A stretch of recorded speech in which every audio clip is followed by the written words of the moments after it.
Well, stakeholders in the land sector have now thrown a challenge to the Ministry of Lands and National Land Commission for not paying attention to the TJRC and Ndung'u report, in spite some land injustices in the country still remaining the bone of contention.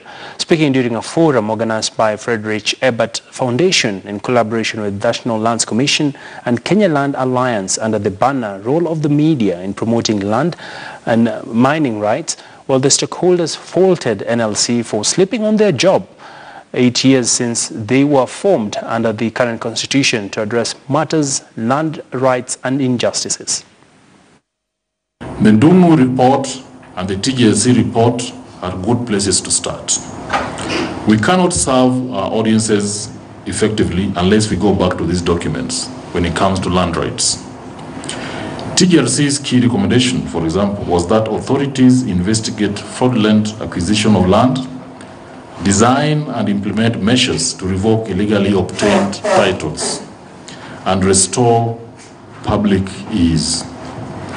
But the popular and perhaps the most politically sensitive of them all was to do with reparations for historical land injustices. In fact, TJRC gave the government 36 months to sort out reparations. I think it's our duty to go back to these questions and to keep those questions alive in the conversation on land rights. Fifth, we must take stock. 8 years ago, the people of Kenya unveiled a new constitution. And in that constitution, they created the National Land Commission.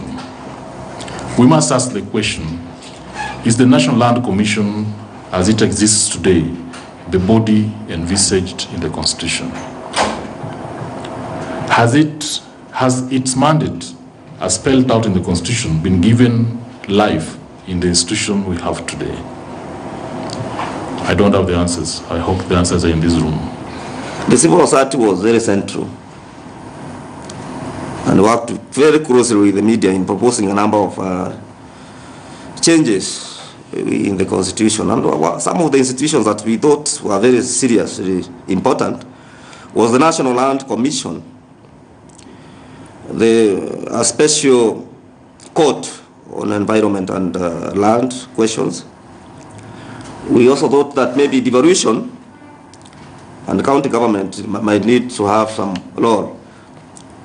And we were coming from the perspective that it was the sole responsibility of the president to give anyone land anywhere, whether be it a forest or any other public land, he could just give you at that point. And we thought that we needed to light things and make sure that it's not the sole responsibility of the president to give land anywhere. That's why, working with the media, we were pushing for certain institutions that you see today to be introduced. There are also questions of land reforms, which the media was very central. That's a question of land laws, administration, dispute resolutions, the security of tenure, the question of safeguarding the community land, which is about is more than